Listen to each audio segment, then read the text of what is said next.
Cuando era niño, mi familia y yo nos mudábamos mucho. Éramos como los nómadas de antaño, solo que sin lo interesante. Simplemente nos mudábamos debido al trabajo de mi padre. La última vez que nos mudamos fue cuando tenía 8 años y viví allí hasta que me fui a la universidad. Claramente la mayoría de mis recuerdos son de cuando viví allí, ya que estaba lo suficientemente grande para poder conservar casi todos mis recuerdos, pues el resto de memorias sobre los otros lugares donde vivimos son ciertamente borrosas, pues mi mente de niño no registró demasiados recuerdos de aquellas casas que habité durante poco tiempo. La mayoría de las realmente pocas cosas que recuerdo son fragmentos sin sentido, como perseguir a algún niño en el patio de alguna de las casas donde viví, intentar construir una balsa dentro de algún departamento, ensuciarme con el barro mientras llovía en algunas de las casas de la colina, cosas como estas. Pero hay una parte de estas memorias, una parte que me persigue, que se mantienen tan claras como si realmente nunca hubiera pasado nada de tiempo desde que ocurrieron. Fue antes de mudarnos por última vez. Vivíamos en una casa grande pero barata que colindaba con un pequeño bosque. Esta casa tenía varios cuartos desocupados, los cuales se mantenían sin uso ya que éramos una pequeña familia de 3, mi madre, mi padre y yo. No recuerdo haber entrado nunca a alguno de estos cuartos por mi propia voluntad. Estuvieron desocupados mientras vivía allí y para nosotros era simplemente desperdicio de espacio debido a su inutilidad. Pero esto era lo único que mi padre podría permitirse rentar en la misma ciudad donde trabajaba. Estos recuerdos inician poco después de mi cumpleaños. Había desarrollado una fiebre tremenda. Cuando me llevaron al doctor dijeron que era mononucleosis. Y si bien eso significaba no escuela, también significaba no poder salir a jugar por al menos 3 semanas. Era triste estar atado a la cama durante este tiempo. Mi madre y mi padre habían estado empacando porque faltaba poco para mudarnos nuevamente, por lo que muchas, o bueno, la mayoría de mis cosas estaban metidas en cajas, dejando bastante vacía y triste mi habitación. Mi mamá estuvo todo este tiempo muy al pendiente de mí, me traía agua y libros infantiles a mi cuarto para poder entretenerme ya que tenía que guardar reposo para poder mejorar. Recordaba que la primera vez que vi al señor Whitemouth, o señor Boca Grande en inglés, creo que había pasado como una semana desde que me diagnosticaron la mononucleosis. Era bastante tarde y había salido a tomar agua cuando mis padres ya estaban dormidos. Cuando volví a mi habitación estaba sentado en mi cama. Sinceramente no sé por qué no me asusté en ese momento, tal vez porque mi inocencia infantil no me lo permitía. Era una especie de duende, si es que se le puede llamar de esa manera. Tenía una cabeza mucho más grande que su cuerpo, igual que sus ojos, pero lo que más llamaba la atención de este era su boca, gigante que abarcaba la mayor parte de su cara. Mis primeras palabras hacia él fueron: "Pareces un Furby", a lo que me miró bastante extraño y me preguntó: "¿Furby?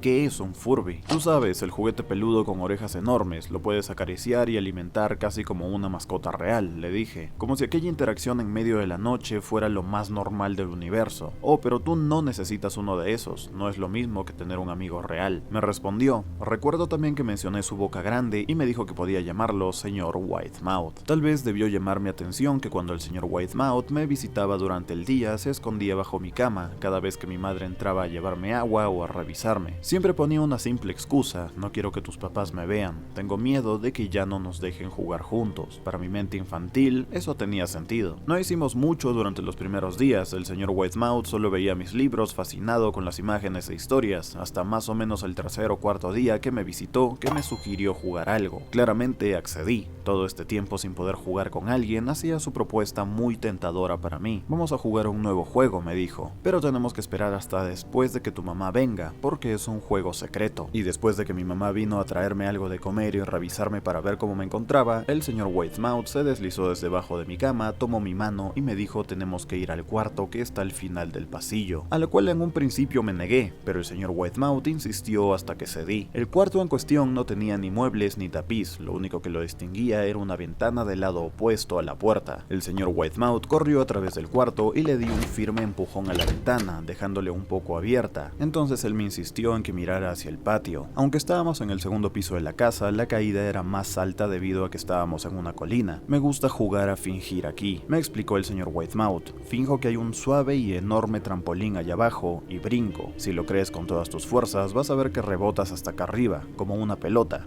Quiero que lo intentes". "Es muy alto", le dije, "pero eso es lo divertido. No sería tan divertido si fuera una caída corta. De ser así, mejor si rebotaras en un trampolín real". Recuerdo haber pensado por un momento que podía ser una buena idea. idea, dejarme caer en el fresco aire y rebotar en algo que mis ojos no podían ver, pero la parte realista de mí prevaleció. Quizás en otra ocasión, le dije, no sé si tenga tanta imaginación, podría lastimarme. La cara del señor Whitemouth se contorsionó con un gruñido, pero solo por un momento. Decepcionado, se metió debajo de mi cama, donde estuvo quieto el resto del día. A la mañana siguiente, el señor Whitemouth llegó con una pequeña caja. Quiero enseñarte malabares, me dijo. Aquí hay algunas cosas que puedes usar como práctica, antes de que te dé tu primera lección. Miré la caja y estaba llena de cuchillos. Mis papás me matarán. Le grité horrorizado de que el señor Whitemouth había traído cuchillos a mi cuarto. Claro que en ese momento me preocupaba más que mis padres se enfadaran a hacer malabares con cuchillos. En mi mente de niño las cosas funcionaban de esa manera. El señor Whitemouth gruñó, disgustado, pero me dijo, es divertido jugar con esto, quiero que lo intentes. Alejé la caja de mí.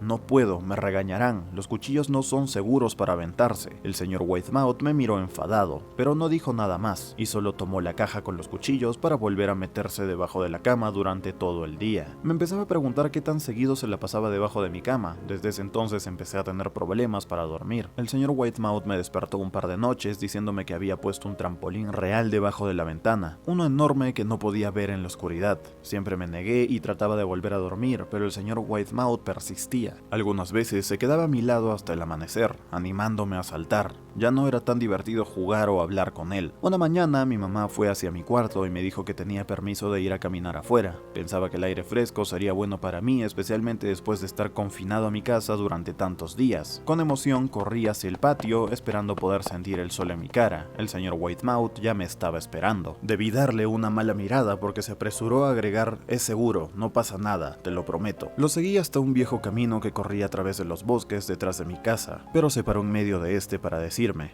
este es un camino importante, me explico. Tengo muchos amiguitos de tu edad. Cuando estuvieron listos, los llevé por este camino a un lugar especial. Todavía no estás listo, pero algún día espero que lo estés. Regresé a mi casa preguntándome qué tipo de lugar existía más allá de aquel camino. Unas semanas después de conocer al señor Whitemouth, empacaron la última carga de cajas en el camión de mudanzas. Ya estaba recuperado, pero aún algo débil. Me iría en el auto con mi padre. Me había estado preparando mentalmente para recorrer todo el camino hacia la nueva ciudad donde viviríamos. Había considerado en decirle al señor Whitemouth que me iba, pero lo pensé 2 veces. Sospechaba mucho de las intenciones de esa criatura, a pesar de lo que me decía. Fue por esta razón que decidí no mencionar nada de mi mudanza. Eran las 4 a.m. cuando mi papá, mi mamá y yo estábamos en el camión. Mi papá esperaba que llegáramos para la hora de la comida el día siguiente, con ayuda de una larga dotación de café y bebidas energéticas. Recuerdo que se parecía más a un tipo que estaba a punto de correr una maratón que un tipo que se la pasaría sentado por un par de días. Muy temprano para ti, ¿verdad?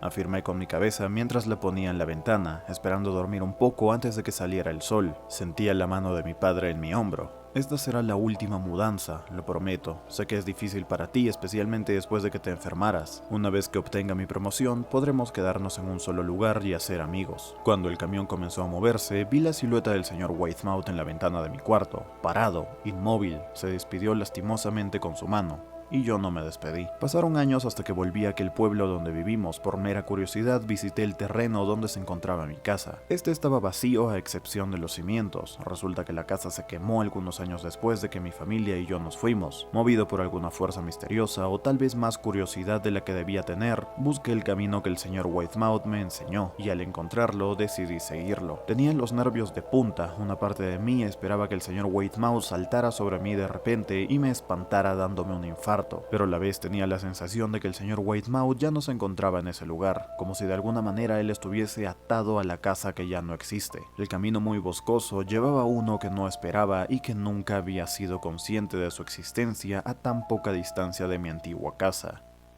Era el cementerio del pueblo.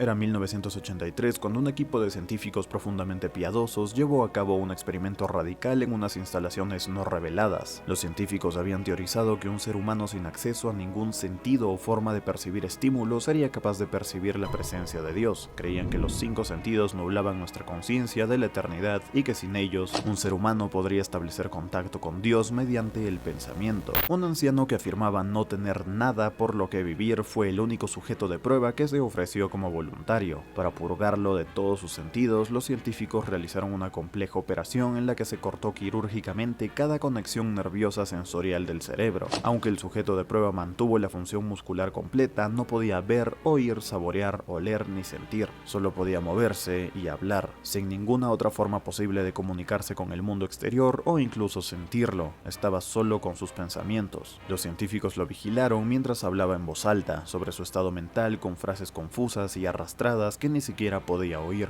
Después de 4 días, el hombre afirmó que escuchaba voces apagadas e ininteligibles en su cabeza, suponiendo que se trataba de un inicio de psicosis. Los científicos prestaron poca atención en las preocupaciones del hombre. 2 días después, el hombre gritó que podía oír a su esposa hablando con él, y más aún que podía comunicarse con él. Los científicos estaban intrigados, pero no se convencieron hasta que el sujeto comenzó a nombrar a los parientes muertos de los científicos. Repitió a los científicos información personal que solo sus esposas y padres muertos habrían conocido. En este punto, una parte considerable de los científicos abandonó el estudio. Después de una semana de conversar con los difuntos a través de sus pensamientos, el sujeto se sintió angustiado y dijo que las voces lo abrumaban. En cada momento de vigilia, su conciencia era bombardeada por cientos de voces que se negaban a dejarlo en paz. Con frecuencia se arrojaba contra la pared tratando de provocar una respuesta de dolor. Rogó a los científicos que le dieran sedantes para poder escapar de las voces durmiendo. Esta táctica funcionó durante 3 días hasta que comenzó a tener terrores nocturnos severos. El sujeto dijo repetidamente que podía ver y escuchar a los difuntos en sus sueños. Solo un día después, el sujeto comenzó a gritar y arañarse los ojos que no funcionaban con la esperanza de percibir algo en el mundo físico. El sujeto histérico dijo que las voces de los muertos eran ensordedoras y hostiles, y hablaban del infierno y del fin del mundo. En un momento dado gritó "no hay cielo, no hay perdón" durante 5 horas seguidas. Suplicó continuamente que lo mataran, pero los científicos estaban convencidos de que estaba cerca de establecer contacto con Dios. Después de otro día, el sujeto ya no podía formar frases coherentes, parecía loco y empezó a arrancar trozos de carne de su brazo. Los científicos entraron corriendo en la cámara de pruebas y lo sujetaron a una mesa para que no pudiera suicidarse.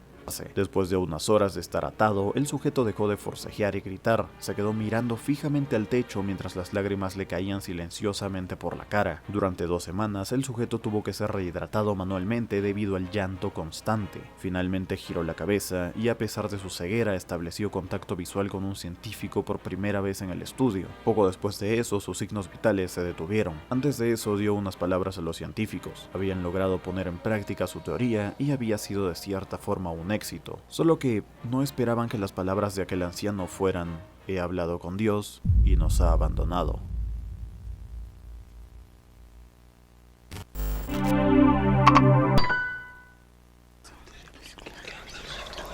Investigadores rusos a finales de los 40 mantuvieron a 5 personas despiertas por 15 días utilizando un estimulante basado en gas. Los tuvieron encerrados en un ambiente sellado para monitorear cuidadosamente el uso de oxígeno de manera que el gas no los matase. Debido a las altas concentraciones de gas, esto fue antes de que existiera el circuito cerrado, por lo que tuvieron que usar micrófonos y ventanas con grosor de 5 pulgadas para observar a los sujetos. El cuarto estaba lleno de libros, cobijas para dormir, pero ninguna cama, agua corriente, baño y la suficiente cantidad de comida para que los 5 sobrevivieran por un mes. Los sujetos de prueba eran prisioneros políticos y de guerra declarados enemigos del Estado durante la Segunda Guerra Mundial. Todo estuvo bien por los primeros 5 días. Los sujetos rara vez se quejaban después de que falsamente se les había prometido su libertad si aceptaban tomar parte de la prueba y no dormir por 30 días. Sus conversaciones y actividades fueron monitoreadas y los científicos notaron que conforme pasaba el tiempo, ellos hablaban sobre incidentes traumáticos de su pasado. Después de 5 días, se empezaron a quejar de las circunstancias y eventos que los llevaron a donde estaban y empezaron a demostrar paranoia severa. Dejaron de hablar entre ellos y comenzaron a murmurar de manera alterna en los micrófonos. De manera extraña, todos parecían creer que podían ganar la confianza de sus captores si traicionaban a sus camaradas. En un principio se creyó que esto era un efecto del gas. Después de 9 días, el primero de ellos empezó a gritar. Corría por todo el cuarto gritando repetidamente por 3 horas seguidas. Después trató de continuar gritando, pero solo podía dar un grito ocasional. Los científicos postularon que físicamente se había destrozado las cuerdas vocales. La parte más sorprendente de este comportamiento fue cómo sus compañeros reaccionaron a esto, o mejor dicho, cómo no reaccionaron. Continuaban murmurando en los micrófonos hasta que el segundo de los prisioneros comenzó a gritar. Dos de los prisioneros que no gritaban tomaron los libros y llenaron página tras página de sus propias heces, y de manera calmada lo pusieron sobre las ventanas del cuarto. Los gritos cesaron de repente, al igual que los murmullos de los micrófonos. Pasaron otros 3 días. Los investigadores revisaban los micrófonos constantemente para asegurarse de que trabajaban, porque creían que era imposible no escuchar sonidos con 5 personas dentro. El consumo de oxígeno indicaba que los 5 debían seguir vivos. De hecho, el consumo de oxígeno era el necesario para 5 personas que hacían ejercicio seguido. En la mañana del 14º día, los investigadores hicieron algo que no debían hacer para llamar la atención de los prisioneros. Utilizaron el intercomunicador dentro del cuarto, esperando provocar respuestas de los prisioneros, pues temían que estuviesen muertos o en estado vegetal. Anunciaron: abriremos el cuarto para probar los micrófonos. Aléjense de las puertas y acuéstense con las manos atrás en el piso o se les disparará. Se les otorgará la libertad a uno de ustedes si obedecen. Para su sorpresa, escucharon solo una frase con una voz calmada: no queremos ser liberados. Hubo un gran debate entre los investigadores y fuerzas militares que financiaban el proyecto. Sin poder provocar más respuestas utilizando el intercomunicador, finalmente se decidió abrir el cuarto a la medianoche del día número 15. Se limpió el gas del cuarto y se llenó de aire fresco. Inmediatamente voces de los micrófonos empezaron a objetar. 3 voces diferentes rogaban por la vida de sus seres queridos, que encendieran el gas nuevamente. Se abrió el cuarto para sacar a los prisioneros. Gritaron más fuerte que nunca, al igual que los soldados. Cuando vieron lo que había dentro, 4 de los sujetos seguían vivos. Las raciones de los pasados 5 días no habían sido tocadas. Habían pedazos de carne de las costillas y pantorrillas del sujeto muerto colocados dentro del drenaje del centro del cuarto, bloqueándolo, permitiendo que 4 pulgadas de agua se acumularan en el piso. Los 4 sobrevivientes también tenían pedazos de piel y carne arrancada de sus cuerpos. La destrucción de tejidos y la exposición de huesos en la punta de sus dedos indicaba que las heridas fueron infligidas por las manos, y no con los dientes, como era de suponerse. Al examinarlo, se descubrió que la mayoría de las heridas fueron autoinfligidas en su mayoría. La piel y los órganos de detrás de las costillas fueron removidos, mientras que el corazón, los pulmones y el diafragma seguían en su lugar. El tracto digestivo de los 4 sujetos podía verse trabajar digiriendo comida. Rápidamente se dieron cuenta, estaban digiriendo su propia carne, y que ellos la arrancaron y se la comieron en el transcurso de los días. La mayoría de los soldados eran fuerzas especiales rusas en las instalaciones, pero aún así muchos se negaron a regresar al cuarto para sacar a los prisioneros. Estos, sin embargo, insistían a gritos que los dejaran dentro, y de manera alterna rogaron y demandaron que se encendiera el gas nuevamente para evitar quedarse dormidos. Para sorpresa de todos, los sujetos pusieron una resistencia feroz durante la extracción. Un soldado ruso falleció cuando uno de los sujetos le mordió el cuello, otro fue gravemente herido cuando otro de los prisioneros le mordió la arteria femoral y los testículos. Otros 5 soldados perdieron la vida, si se cuentan aquellos que se quitaron la vida en las semanas consecuentes al incidente. Durante la lucha, uno de los prisioneros dañó su brazo, sangrando de manera casi inmediata. Se intentó sedar al sujeto, pero fue imposible. Se le inyectó más de 10 veces de la dosis humana de morfina y aún así luchó como un animal rodeado, rompiendo las costillas y el brazo de un doctor. Se veía latir su corazón al máximo por 2 minutos completos, mientras se desangraba, y continuó gritando por más de 3 minutos, atacando a quien se le acercara, repitiendo la palabra más una y otra vez, cada vez más débil, hasta que cayó en silencio. Un militar preguntó a un prisionero: ¿qué eres? El prisionero sonrió y dijo: ¿tan fácilmente te has olvidado de mí? El prisionero preguntó: somos ustedes, somos la locura que está encerrada en ustedes, rogando por libertad en cada momento de tu vida, desde lo más profundo de tu mente animal. Somos aquello de lo que te escondes en tu cama todas las noches. Somos lo que duermes y silencias y paralizas cuando te vas al cielo nocturno, donde no te podemos alcanzar. El sujeto apuntó al corazón del prisionero y disparó. Débilmente murmuró: casi tan libre. Sé que usualmente no hago este tipo de contenido, pero se me ocurrió narrar algún creepypasta. Algunos están bastante mal escritos, así que me tomé el tiempo de mejorar un poco la redacción. Si les gusta este tipo de contenido, podría agregar una nueva sección al canal narrando algún creepypasta antiguo, todo sea por la nostalgia, o alguna que ustedes puedan sugerir. Espero les haya gustado, y si es así, déjenmelo saber. Gracias a los miembros por apoyar el canal, especialmente a Sir Vlad, Godos, Connie y Mada, que apoyan el sueño. Suscríbanse, dejen un like y comenten lo que sea para que les dé un corazón muy épico. Tienen todas mis redes en la descripción, apoyen el sueño y nos vemos en la próxima.